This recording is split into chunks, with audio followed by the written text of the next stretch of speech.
Duke of Cambridge today officially opened London Bridge Station, after a 5-year £1 billion redevelopment.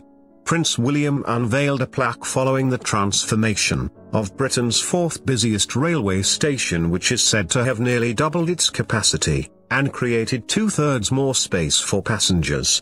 The 35-year-old royal carried out his first engagement this morning, after a break following the birth of his new son Prince Louis Arthur Charles of Cambridge, who was born on April 23. Weighing 8 pounds 7 ounces, he was given a present for his family, Prince George, Princess Charlotte and Louis, of a book about Southwark Cathedral's cat, and laughed when the Network Rail chief joked Louis might one day have a career on the railways.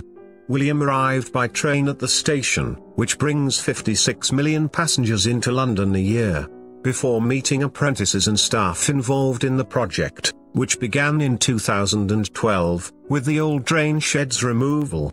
The Prince was greeted by Transport Secretary Chris Grayling and Simon Blanchflower, Network Rail's Thameslink Programme Director, after arriving from Blackfriars Station, on the new Class 700 Thameslink service. Mark Carney, Chief Executive of Network Rail, which carried out the redevelopment, began by mentioning the birth of Louis on St. George's Day, April 23. He said, "On behalf of everyone on Britain's railways, I'd like to congratulate you, and the Duchess of Cambridge, on the birth of Prince Louis. I know that the royal family have always been tremendous supporters and users of the railway, and I hope that Prince Louis will perhaps have a flourishing career as a railway engineer.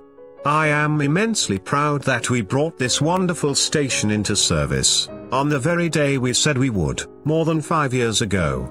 This station has been rebuilt from the Victorian foundations upwards. The team of engineers that achieved this had to carry out this huge project whilst still providing a service for 48 million people, who use this station every year.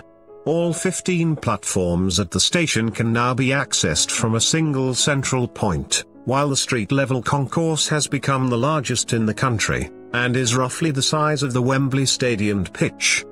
During the project, a major track upgrade was carried out. Platforms were widened and extended and a new underpass built. In October, the Department for Transport decided to delay the full introduction of new Thameslink services at London Bridge from December 2018 to December 2019. This reduced the risk of disruption, but meant passengers in some locations would not receive the full benefits of the programme for up to a year later than scheduled. The Transport Secretary remained upbeat at the launch, saying the redevelopment was a fantastic project that was going to make a huge difference to commuting in and around London. Thameslink services are running at 18 trains per hour, and will increase to 20 in December, with the full increase to 24 not reached until December next year.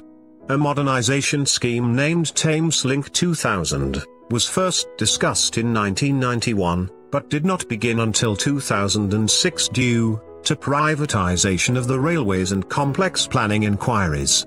After William unveiled a plaque to mark the opening, the Bishop of Southwark Christopher Chesson, and the Dean of Southwark Cathedral Andrew Nunn, whose cathedral is nearby, presented the Duke with a book, Dawkins the Cathedral Cat, based on their pet cat. Bishop Chesson said, "We do hope that he reads it to his children George, Charlotte and Louis." He expressed delight and pleasure when he received the book. When he heard that the Queen features in the book, he laughed and said he'd mention it to his grandmother. The book is based on a true story, when the Queen and the Duke of Edinburgh came to Southwark Cathedral, in 2013. She came to look at the Diamond Jubilee window, and Dawkins the cathedral cat was curled up asleep underneath it. The Dean said, "This is one of your subjects, ma'am, who is not particularly impressed by your visit," which made her laugh. Dawkins is a real favourite, so much so that some people call her Magnificat.